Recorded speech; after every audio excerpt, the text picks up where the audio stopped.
फैज हमीद को इबरतनाक सजा मिलनी चाहिए। तनकीद के नश्तर जनरल फैज पर ही मरकूज क्यों?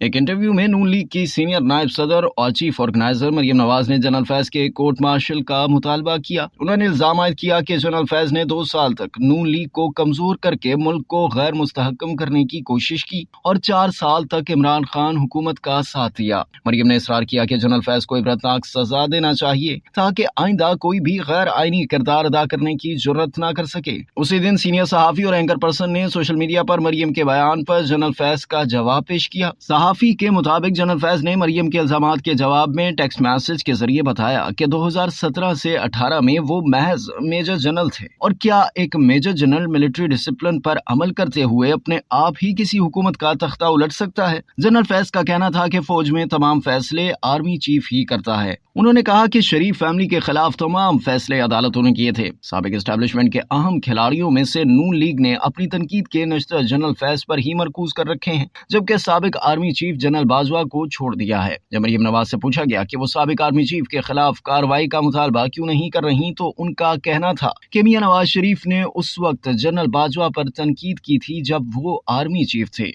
अब तक के लिए इतना ही। मजीद जानने के लिए सब्सक्राइब कीजिए डेली जंग यूट्यूब चैनल और लाइक कीजिए डेली जंग फेसबुक पेज।